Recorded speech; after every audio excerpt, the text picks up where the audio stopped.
warga setempat yang kami hormati, mari di malam hari ini mari kita sama-sama bersyukur kepada Allah Subhanahu wa Ta'ala, karena pada malam hari ini kita masih diberikan sehat ya.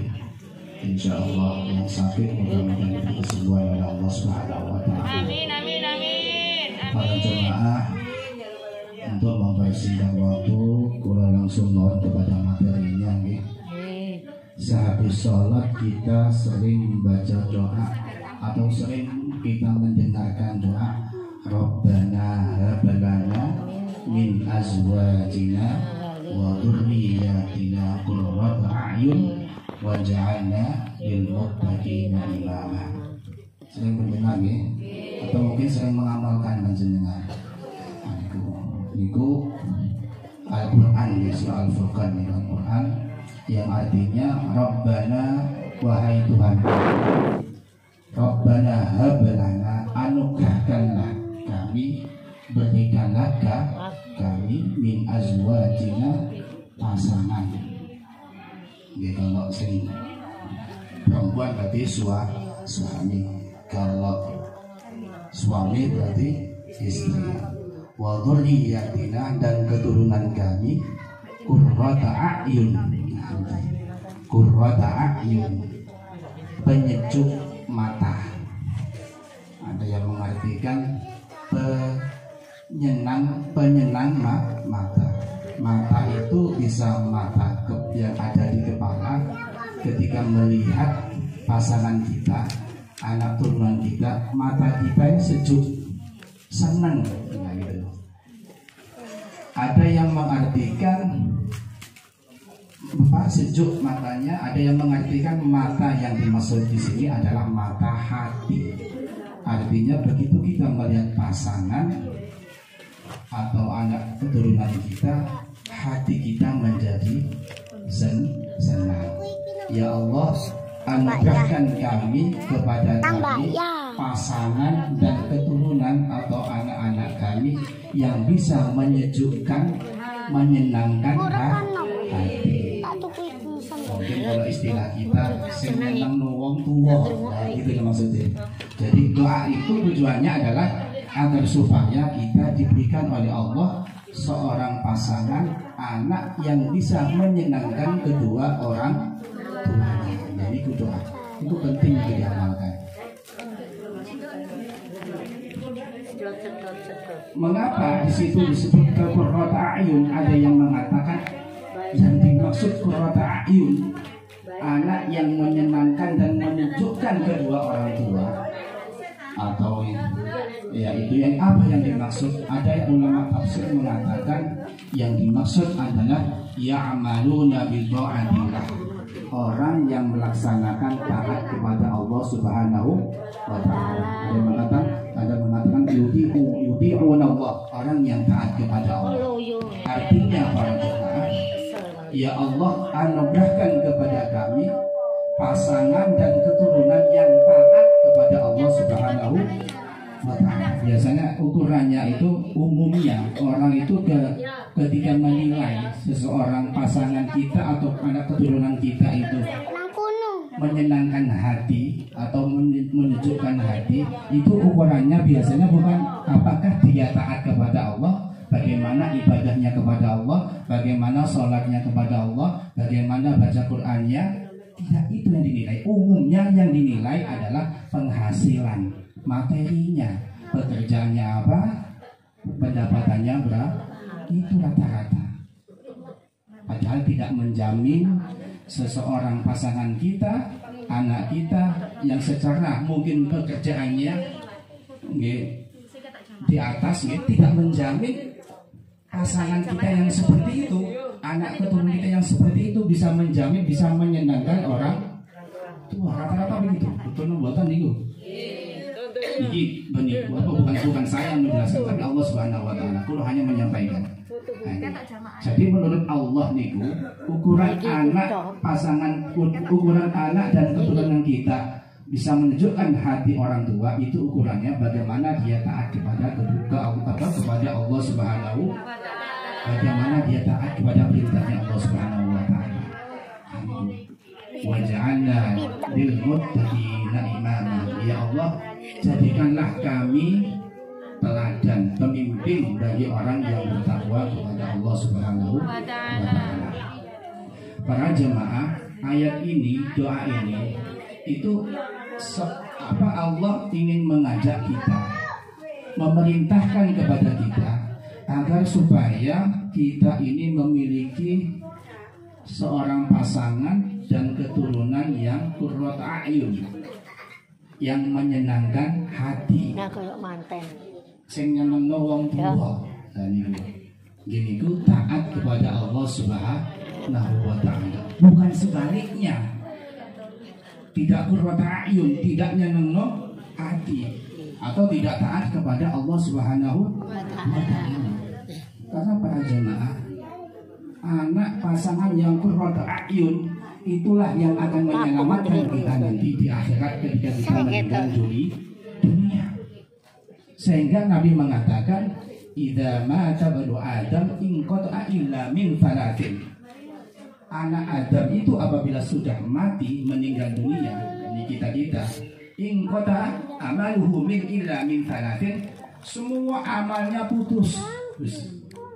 Jadwal ngaji sudah nggak ada kalau sudah meninggal. Sholat jamaah yang biasanya dikerjakan di masjid, di musola sudah nggak ada, sudah tamat. Putus semua aktivitas yang menjadi kebiasaan ketika di dunia sudah tidak ada, kecuali 3 perkara yang akan selalu dibawa kita, yang akan selalu memberi manfaat kepada orang yang sudah mati. Salah satunya diantaranya awwaladin sholihin yad'ulah, yaitu anak yang soleh yang selalu mendoakan kedua orang tua. Itu yang dimaksud qurrat a'yun, anak keturunan yang menyenangkan hati, yaitu anak yang solehah, yang selalu mendoakan kedua orang tuanya, meskipun orang tuanya gak iso ngaji, kadang-kadang begitu, tapi anaknya bisa ngaji. Insya Allah dia akan tertolong dengan anak. Ini jaminan dari Allah Subhanahu wa Ta'ala. Nah, ini kesempatan panjenengan, monggo mumpung kita masih diberi umur panjang oleh Allah, masih punya keturunan anak, masih punya cucu, monggo dibina cucunya, keturunan dibina. Insya Allah itu akan menjadi amal jariah panjenengan nanti ketika panjenengan tiada, ketika meninggal dunia. Para jemaah, pernah suatu ketika ada seorang laki-laki, ini disebutkan di dalam kitab Tambihul Ghafilin. Ini kan pengajiannya Tambihul Ghafilin. Ini kitabnya Tambihul Ghafilin. Nah, ini pas nih. Ada seorang laki-laki dari kalangan Bani Salma. Beliau datang kepada Rasulullah Shallallahu Alaihi Wasallam, lalu kemudian bertanya, ya Rasul, apakah ada bentuk amalan yang akan bernilai bakti saya kepada kedua orang tua saya, meskipun orang tua saya sudah meninggal dunia? Kelihatannya si orang ini selama hidupnya di dunia, ketika ada orang tuanya, dia sibuk bekerja. Mungkin bekerjanya di luar daerahnya, jadi TKW misalnya begitu, sampai gak sempat berbakti kepada orang tuanya. Begitu pulang ke Indonesia, ke tempat dia asal, tiba-tiba orang tuanya sudah meninggal dunia. Lalu kemudian bertanya kepada Rasulullah, ya Rasul, apakah ada bentuk amalan yang bernilai bakti saya kepada orang tua setelah orang tua saya meninggal dunia? Apa kata Rasulullah? Beliau menjawab, na'am, ada. Apa itu? Beliau menjawab di sini, as-salatu alaihima, yaitu mendoakan kedua orang tuanya. Niki manfaat itu. Sesibuk-sibuknya orang anak, kalau dia anak soleh, insya Allah dia akan selalu mendoakan kedua orang tuanya. Buktinya dia, apapun kesibukannya, kalau punya anak soleh, pasti dia akan selalu mendoakan kedua orang tuanya. Dan insya Allah panjenengan ini termasuk anak-anak yang soleh bagi kedua orang tua panjenengan. Kan panjenengan kumpul seperti ini kan mendoakan kedua orang tuanya. Niki berkahnya luar biasanya orang tua kita terdahulu. Dan ini perlu dipertahankan agar anak kita nanti kelak seperti kula panjenengan niki mendoakan kita ini. Seperti panjenengan mendoakan kedua orang tuanya. Niki. Kemudian wal istighfar lahuma, memintakan ampun kepada Allah untuk kedua orang tuanya. Ini. Kemudian wa infadu ahdihima, dan membebaskan perjanjian kedua orang tuanya. Misalnya panjenengan orang tuanya selama hidupnya tak mampu, mau makan ngutang dan sebagainya. Ini mungkin ya, mudah-mudahan dijauhkan kita dari kemungkinan Allah. Misalnya, terus orang tuanya banyak utang meninggal. Nah, misalnya dia meninggal, terus ada punya anak yang soleh. Kalau dia ingin berbakti, lunaskanlah hutang kedua orang tuanya. Dan itu akan bernilai amal bakti panjenengan terhadap kedua orang tuanya. Ini luar biasa para jemaah. Wa ikrami shadiqihima, dan memuliakan sahabat kedua orang tuanya. Dan ini mungkin selama hidupnya orang tuanya terkenal banyak sahabatnya, tetangganya, tapi dia memuliakan seperti orang tuanya memuliakan dia. Nah, ini termasuk nilai berbakti kepada kedua orang tuanya. Wasilatir rahmi allati la tusalu illa bihima, dan dia selalu memperbaiki hubungan yang tidak pernah tersambung kecuali dengan kedua orang tuanya. Misalnya orang tua panjenengan punya saudara ya, dan anaknya nggak pernah dibawa. Seringkali dia yang dibawa, anak berangkat sendirian berdua, kedua orang tuanya. Anaknya nggak pernah dibawa.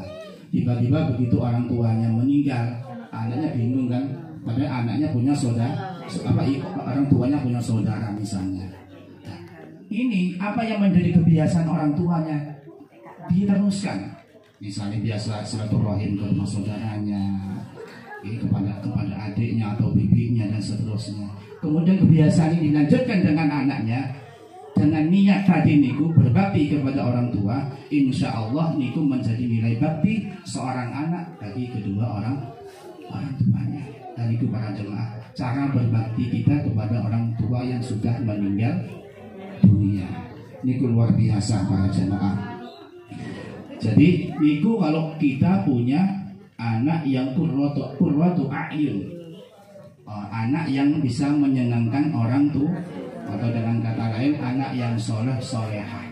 Sesibuk apapun kalau kita punya anak soleh solehah, insya Allah dia akan menyempatkan diri untuk berdoa kepada Allah Subhanahu wa ta'ala. Minimal Rabbi firli wa liwalidayya warhamhuma kama rabbayani, atau mungkin sambil sholat ini dulu, astaghfirullahaladzim li wa liwalidayya wa li ashabi, dan seterusnya itu, walil walidayya dan seterusnya. Itu kan kedua orang tua juga. Insya Allah kalau anak yang soleh-soleh pasti kan soleh, nggak mungkin nggak soleh. Dan di situ mesti ada doa-doa yang disisipi di situ. Dan itu manfaatnya kembali kepada kedua orang tua. Ini luar biasa para jemaah. Makanya kita monggo kita berlomba-lomba untuk menjalankan perintahnya Allah, untuk membina anak-anak kita agar supaya menjadi anak yang soleh. Bagaimana dengan anak yang tidak soleh, yang tidak qurratu a'yun? Nah, ini perlu apa dampaknya, efeknya kepada kedua orang tua? Nah, ini perlu jelaskan. Pada suatu ketika Rasulullah pernah niki wonten cerita kelihatan ini. Agak Pak kacamata-ne. Pak di bawah kacamata. Mesti. Nggih, pernah niki napa? Pernah ada seseorang datang, tiba-tiba datang kepada seorang ulama yang sangat alim dari As-Samarqandi. Beliau mengatakan, saya punya anak saya telah memukuli saya dan menyakiti saya. Lalu kemudian si ulama tadi mengatakan, subhanallah, kok bisa anak mukul orang tuanya? Wonten ada. Lalu kemudian Kata orang tuanya, "Na'am." Itu dia telah memukul saya dan telah menyakiti saya. Lalu kemudian ulama mengatakan, hal 'allamahul adaba hal 'allimhul adaba wal ilma. Apakah kamu sudah mengajarkan kepada anakmu tentang tata keramah dan ilmu? Itu penting, Bu. Diajari sopan santun itu penting, Bu. Mulai kecil. Mana ada orang tua, ada orang tua duduk di bawah, si anak tidak boleh duduk. Begitu kan itu sepele, tapi ini dampaknya luar biasa. Ketika ada orang tua berbicara, nggak boleh anak berbicara melebihi daripada orang tua. Nah itu, sekolah zaman dulu sering kita mendengarkan itu. Saat ini sudah mulai hampir tiada nih. Itu penting, sepele tapi luar biasa. Nah itu. Apakah kamu telah mengajarkan anaknya adab, tata keramah dan ilmu? Lalu kemudian mengatakan tidak. Lalu kemudian ulama bertanya lagi, fahal allamtahul Qur'an? Apakah dia sudah diajarkan Al-Quran? Jawab tidak. Lalu kalau begitu apa yang ia lakukan? Ya wis gak ngaji, ya wis gak sekolah. Ya terus apa yang dilakukan? Katanya dia. Lalu kemudian apa yang dia lakukan? Kok tiba-tiba dia bisa mukul kamu? Nah itu. Lalu kemudian seorang tua menjawab, si anak ini katanya setiap pagi dia pergi ke kebun mengendarai himar, kemudian di depannya ada sapi dan di belakangnya ada apa? Biasaan anak yang biasa mukul sapi itu kemudian dipraktekkan, dipukulkan kepada orang tuanya. Artinya apa para jemaah? Anak itu perilakunya itu sampai besar pun dia akan tidak lepas kebiasaan dia ketika kecil. Kok kalau biasanya kecil mukul apa? Biasa mukul sapi, ikut tak mau yang diajari setiap pagi nih. Kata apa? Setiap pagi dia ke kebun, ke sawah, mukuli sapi mawon, dipukuli sapi-sapi. Akhirnya disangka ketika bermasalah dengan orang tuanya, disangka orang tuanya sebagai sapi, diduga sapi. Artinya para jemaah maksudnya niku, artinya kebiasaan anak ketika besar itu tidak lepas kebiasaan dia sejak kecil.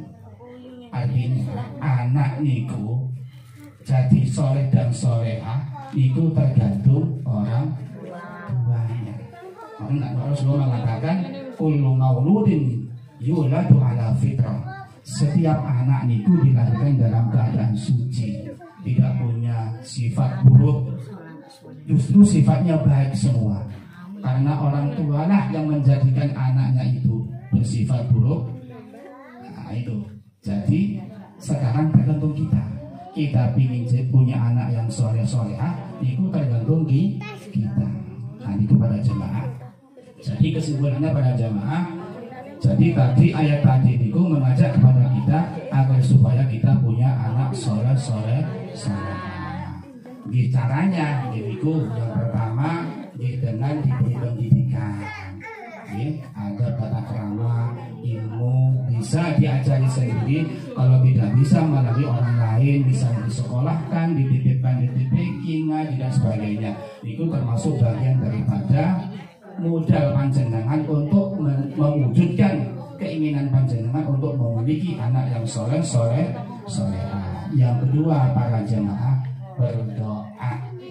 Nah ini berdoa ini yang sering kali itu dilupakan. Kadang-kadang kita mendidik anak itu lebih cenderung kepada fisik. Ketika tidak mau sekolah, tidak mau ngaji, cenderungnya fisik, dipukuli, dijiwiti, dimarahi dan sebagainya. Begitu nih. Lupa berdoa. Padahal doa niku pendidikan melalui doa merubah seseorang melalui doa itu lebih mustajabah, lebih mujarab daripada mendidik seseorang dengan melalui kekuatan kekerasan fisik. Makanya Nabi mengatakan doa silahul mukmin. Doa itu adalah senjatanya orang mukmin. Bahkan ulama berpendapat di akhir zaman ini cara mendidik anak jalan satu-satunya supaya kita memiliki anak yang soleh-solehah yaitu dengan berdoa, dikirimi doa, dikirimi Fatihah misalnya. Minimal panjenengan kalau tidak bisa berdoa melok pengajian. Dan insya Allah di dalam pengajian itu wonten doa kanggo anak pasti aja di situ. Nah, jadi mudah-mudahan panjenengan yang hadir di acara ini, jemaah kita mudah-mudahan ini amal panjenengan dicatat oleh Allah sebagai usaha panjenengan kelak memiliki anak yang soleh. Wa imaduddin kata Nabi. Doa itu ada tiang agama. Artinya kalau panjenengan hidupnya ingin jejak kokoh, tidak goyang, tidak gampang galau, jangan lupa berdoa. Tiang agama doa itu sama dengan rumah. Kalau tidak ada tiangnya, kira-kira apa yang terjadi? Lah, seperti ini sama dengan orang, gampang galau, gampang stres, bingung, akhirnya KO, berbagai macam penyakit, akhirnya ya dirasakan kolesterol, asam urat, macam-macam, maupun darah tinggi. Gini ku damai tadi niku. Nah niku damai tadi niku. Mari kita berdoa kepada Allah Subhanahu Wa Taala. Cara niku tadi. Jangan hanya mengandalkan kekuatan fisik, tetapi juga mengandalkan kekuatan Allah Subhanahu Wa Taala. Kita tidak bisa mengingkari, Bu. Yang punya kita, yang punya apa yang kita miliki itu adalah Allah Subhanahu Wa Taala.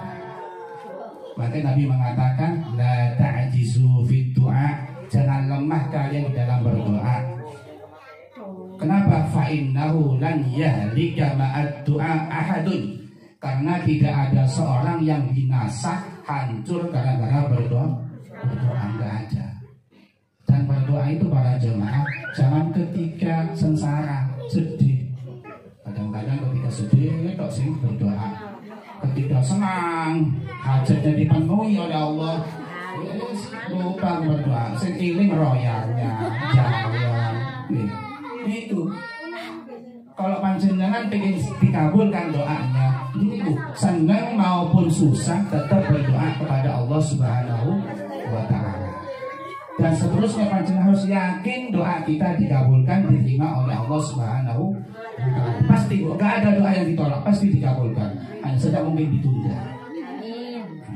Yang seterusnya ketika kita berdoa, itu cari waktu yang mustajabah. Misalnya di malam hari atau sehabis sholat itu mustajab itu doa.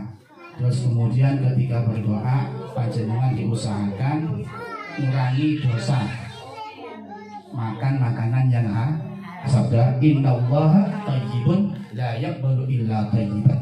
Allah Subhanahu Wa Taala itu baik dan Allah tidak akan menerima kecuali doanya dari orang yang baik, artinya tidak punya dosanya. Kalau orang punya dosa makan di barang yang haram, ingin diterima doanya dari mana, Bu? Apalagi makan riba dan sebagainya. Alhamdulillah.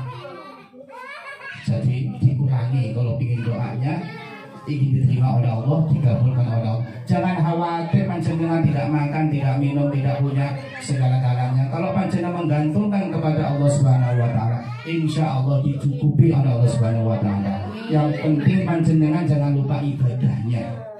Jangan lupa doanya. Tadi sudah dikatakan tidak ada satupun orang yang binasa, jatuh kiri miskin gara-gara berdoa. Justru yang kiri jatuh miskin itu yang tidak mau berdoa. Dan itu para jemaah, ini cukup sampai saat ini mau apa sampai di sini mawon Nah tadinya pada malam hari ini intinya kalau kita ingin punya anak yang soleha, yang pertama berilah pendidikan. Kalau tidak mampu, bisa melalui di panjenengan atau dititipkan kepada sekolah, dipondokkan dan sebagainya. Yang kedua jangan lupa berdoa. Niki, saat niki, insya Allah besok niki. Tadi kan sudah katakan, ketika berdoa cari waktu yang mustajab. Besok niku insya Allah Sabtu niku, apa? Sudah memasuki apa? Bulan Rajab nih. Bulan Rajab niku termasuk salah satu bulan ketika kita berdoa pasti dikabulkan oleh Allah Subhanahu wa Ta'ala. Jadi panjenengan monggo di bulan Rajab itu panjenengan banyak berdoa kepada Allah Subhanahu wa Ta'ala. Sebab Nabi kita bersabda disebutkan di khamsu layalin la turadu fihinna ad-du'a awwal min Rajab. Ada 5 malam di mana doa tidak akan tertolak di 5 malam itu, yaitu awal malam min Rajab dari bulan Rajab. Jadi monggo panjenengan sempat-sempatno malam Rajab niku panjenengan berdoa kepada Allah. Nangis monggo, ngemis kepada Allah. Aja ngemis sama manusia. Padahal sama manusia kalau ngemis sama Allah, semua kebutuhan panjenengan tangisi di hadapan Allah. Insya Allah Allah akan memenuhi. Insya Allah kalau panjenengan betul-betul nangis, ngemis kepada Allah Subhanahu wa Ta'ala, yakin diterima oleh Allah Subhanahu wa Ta'ala. Nopo malih dilaksanakan di malam yang mustajabah niku di awal malam Rajab. Sebab Rajab niku para jemaah iki sedikit perlu jelasan nggih. Rajab niku terdiri dari 3 huruf. Yang pertama nopo? Ra niku rahmatullah bila adzabihi. Orang yang menjalankan amalan ibadah, sing poso monggo poso, sing pengin sedekah monggo sedekah, sing pengin amalan lain monggo, yang penting amalan baik dilaksanakan di bulan apa? Di bulan Rajab, maka dia akan mendapatkan rahmat dari Allah Subhanahu wa Ta'ala tanpa diadab. Pahalanya besar maksud begitu, Bu. Yang kedua adalah apa? Jin niku juhudullah bila bakhlihi. Anugerahnya Allah dituangkan di bulan Rajab. Apapun yang panjenengan minta di bulan Rajab, apapun niku, insya Allah Allah tanpa memandang, Allah tidak akan pikir, akan langsung diberikan oleh Allah. Nah, niku jinnya. Yang kemudian yang ketiga bak niku ada birrullah bila jufai, kebaikan Allah selalu akan diberikan kepada siapapun di bulan Rajab. Di monggo di bulan Rajab ini kemarin wonten pertanyaan ada SMS itu sudah baca nih, sing poso tanggal sekian, pahalanya luar biasa nih, sampai 700 dan sebagainya. Terkait dengan itu di dalam ilmu niku kan hadis nih, di situ kan dikeluarkan hadis. Di dalam ilmu hadis niku ada istilah ilmu yang disebut fadhailul a'mal. Yaitu hadisnya menurut penelitian ketika ditakhrik niku hadisnya hadis maudhu, hadis palsu, tetapi boleh diamalkan dalam rangka fadhailul a'mal, dalam rangka membuat kita semangat, terdorong, termotivasi agar supaya kita menggunakan bulan Rajab ini sebaik mungkin.